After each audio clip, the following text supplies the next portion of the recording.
How about the odd job you did in Napa? My stepdad owned a construction company. I never had any interest in working for him. I could have been a lot better off. I would have had a job like that had I learned how to operate, machinery, when I was in Minot, but I'd never wanted to do it. I was always playing sports or whatever. So California had a mandate at the time to take out all the old gas tanks that had been in there for 50 years that were single lined and were leaking fuel into the soil. And so we would have to go in, this company would go in, take these old gas tanks out, take out all the saturated soil that had been, leaking from these tanks for years, and just it was the most disgusting job because all I did all day was breathe in fumes. And I was like the grunt laborer. I was the guy who was up on top of the tank, making sure everything was fastened properly, and, it was a rough job. Take me to the moment at the Sacramento Mall where you're approached by people. A guy named Hank Ritter, who ran an agency in Sacramento, asked me if I was interested in modeling. And I was like, sure. That sounds like a lot better of a job than working in the back room at the Gap. So I took some photos, and they started submitting me for some stuff, and that was kind of the beginning of it. Hank Ritter. I think it was a phone call you had with your friend Bob, who was in LA, that you guys hung up, and 4 hours later you call him and say, can I come there? Because, you were doing your modeling thing there, but, no models really ever presumably made it, working gigs in Sacramento. I was actually living in San Francisco at the time. I was living in San Francisco. I had a girlfriend for like 3 years. And I knew I wanted out of the relationship. I knew that it wasn't going to work. Called up Bob and I said, can I come stay with you? And of course Bob's like, absolutely. Then they already have 3 guys in the house was all, there was like 4 guys, 2 bedrooms. It was just disgusting. But I drove down there and in the old LTD, and that's when I first moved to LA. And you were, as I understand it, pretty depressed then. Yeah, because I was so broke. I had no money. I had like a cart, like a glove box full of parking tickets from San Francisco. Because everywhere you park, you get a parking ticket. And had to call my stepdad for money. I think he gave me $1,000.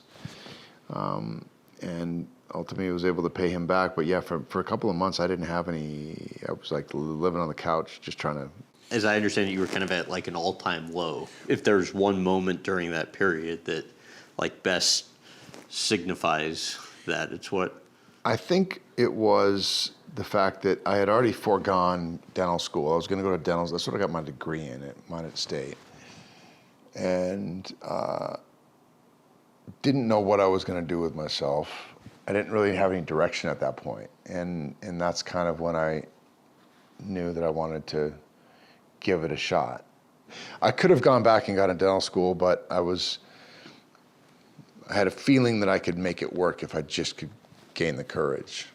You end up getting a temporary job at a talent agency. You're stuffing headshots into envelopes, and that turns into getting some opportunities to go on auditions yourself. But then the criticism was pretty harsh. I wasn't actually working at the agency, but one of the guys that was living there, Jim Vitlacho was his name.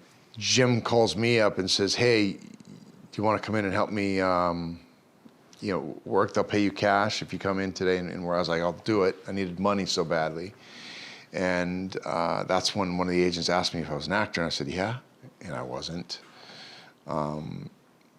And they started sending me out, and I wasn't ready, but I did it anyway and tried to fake it until I made it, and it was rough.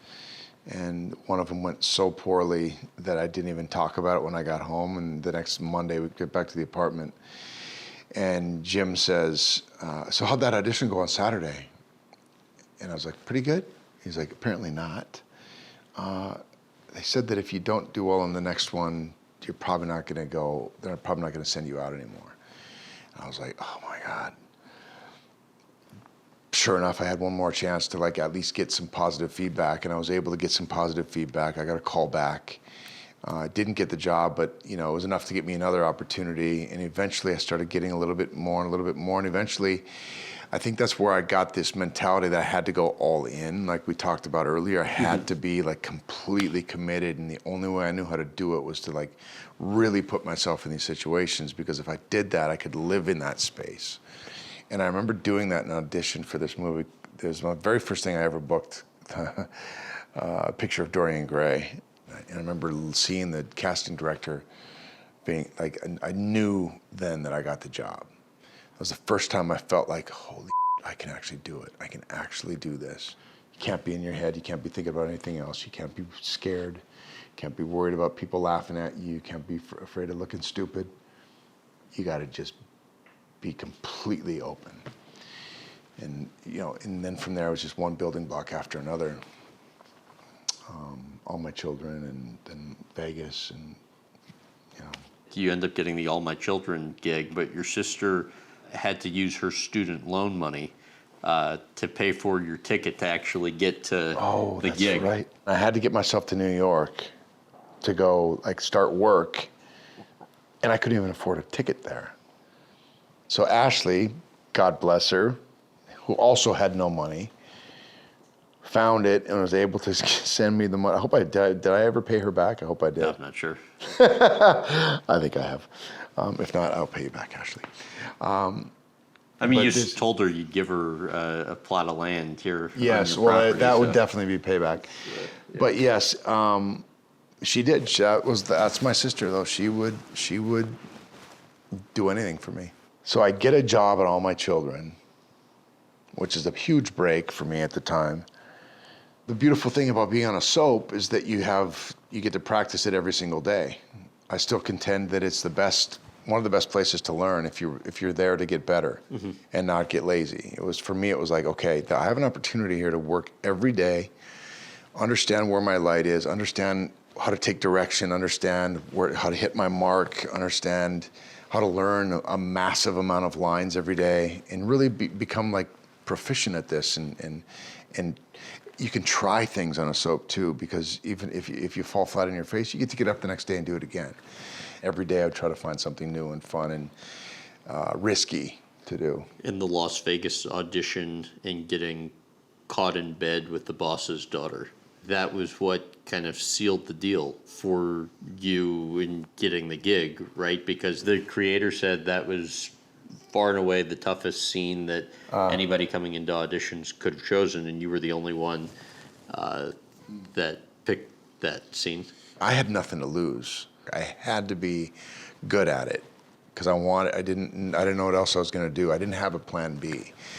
And so I took big risks on the show, and when I did that, it seemed like I got positive feedback for that. And this was the first time I felt like I belonged a little bit. And how did that make you feel? Felt great.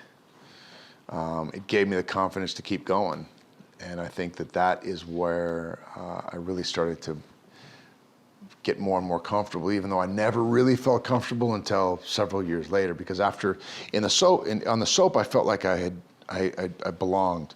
But you get outside the soap, you try to go into the primetime world, and like, no, he's a soap actor. He can't do they're two different things. This is big time. That's just a soap. That was the perception that people had. I was like, that, there's some really good actors on the soap. I still, to this day, feel like I'm always trying to bust out of whatever box they put me in. Do you? Oh, yeah. Still today? Yeah, not as much. I feel like I'm a little bit, I just don't care as much anymore. I mean, I care deeply about the work and everything, but I don't care what people think so much anymore. I think that just comes with, getting older. You just start to care less about what people say or think about you.